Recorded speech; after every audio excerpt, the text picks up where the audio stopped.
श्री स्वामी समर्थ. जय जय स्वामी समर्थ.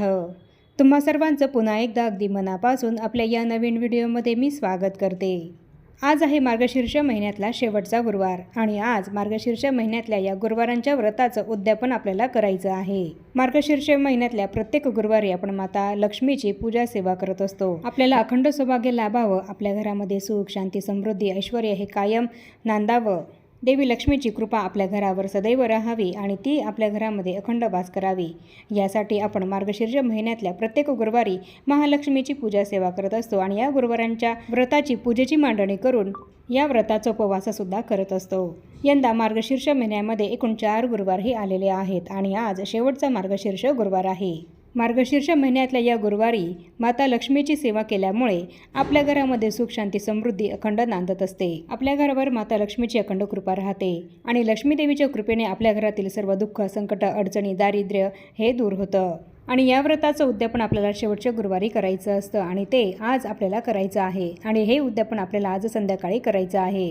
आणि म्हणूनच मार्गशीर्ष महिन्यातला शेवटचा गुरुवार हा अत्यंत महत्त्वाचा आहे. आणि या शेवटच्या मार्गशीर्ष गुरुवारी जर आपण महालक्ष्मीच्या सेवेसोबत तिच्या पूजेसोबत काही महत्त्वपूर्ण उपाय केले तर यामुळे देवी लक्ष्मी ही प्रसन्न होते आणि तिची कृपा आपल्या घरावर सदैव राहते आणि आपल्या घरातील सर्व इडापिडा वास्तुदोष विघ्न दुःख दारिद्र्य संकट समस्या अडचणी दूर होतात आणि देवी लक्ष्मीच्या कृपेने आपल्या संपूर्ण घराची भरभरून प्रगती होते आणि लक्ष्मी कृपेने आपल्या घरातील सर्व सदस्यांना त्यांच्या कामामध्ये भरभरून यश मिळतं.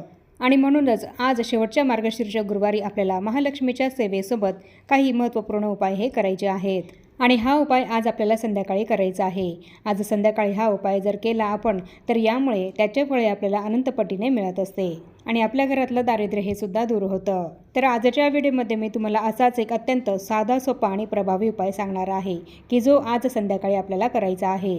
आणि हा उपाय कोणी केव्हा आणि कसा करावा याबद्दलची संपूर्ण महत्त्वाची माहिती जाणून घेण्यासाठी तुम्ही हा व्हिडिओ कुठेही स्किप न करता शेवटपर्यंत नक्की बघा आणि तुम्ही सुद्धा संध्याकाळी हा उपाय अवश्य करा. यामुळे तुम्हाला लक्ष्मी कृपा प्राप्त होईल आणि तुमच्या घरात माता लक्ष्मी अखंड वास करेल. मग तुम्ही मार्गशीर्ष महिन्यातल्या या गुरुवारांचं व्रत केलं असेल किंवा नसेल तरीसुद्धा तुम्ही हा उपाय करू शकतात. तर हा उपाय करण्यासाठी आज संध्याकाळी तुम्हाला कापुरासोबत ही एक वस्तू आपल्या घरामध्ये जाळायची आहे. आज संध्याकाळी ही वस्तू जर तुम्ही तुमच्या घरामध्ये जाळली तर यामुळे तुमच्या घरातील इडापिडा वास्तुदोष विघ्न दुःख दारिद्र्य नकारात्मकता पितृदोष यासारख्या सर्व समस्या दूर होतील. तुमच्या जीवनातल्या सर्व अडचणी संपतील. तुमच्या घरातलं 7 पिढ्यांचं दारिद्र्य दूर होऊन तुमच्या घरामध्ये अखंड लक्ष्मी नांदेल आणि तुमची भरभरून प्रगती होईल आणि तुमच्या घरात धनधान्याची भरभराट होईल बरकत राहील. यामुळे तुम्हाला आयुष्यभर कशाचीही कमतरता भासणार नाही. बघा, कष्ट आणि मेहनत तर आपण सर्वच जण करत असतो पण प्रत्येकालाच यश मिळतं असं नाही.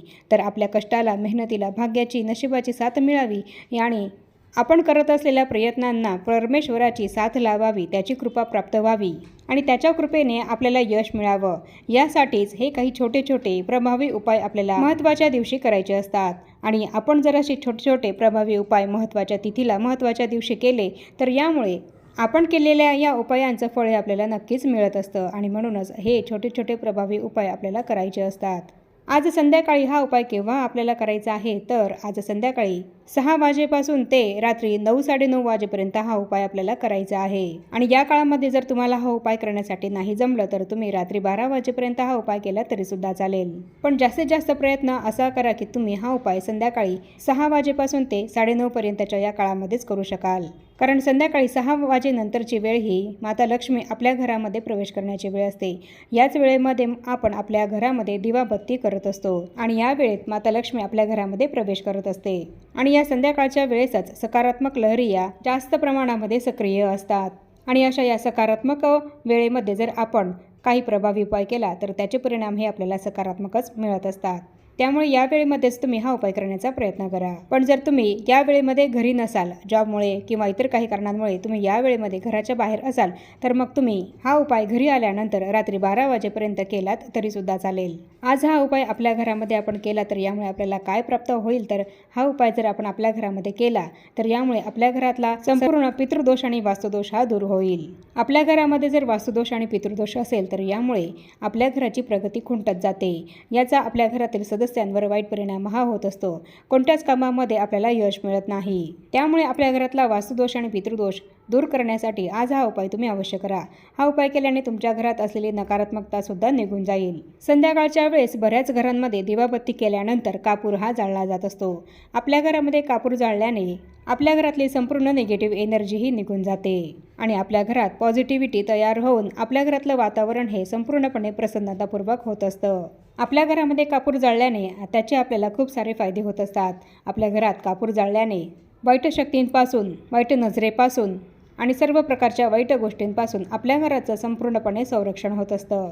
जर तुमच्या घरामध्ये सतत विनाकारण भांडणं, वादविवाद, कलह होत असतील आणि जर तुमच्या घरामध्ये आलेला पैसा हा टिकत नसेल, सतत तुम्हाला आर्थिक अडचणींचा सामना करावा लागत असेल, तुमच्या घराची हवी तशी प्रगती जर होत नसेल आणि कोणत्याच कामामध्ये जर तुम्हाला यश मिळत नसेल, तर या सर्व समस्या दूर होण्यासाठी आज हा उपाय तुम्ही अवश्य करा.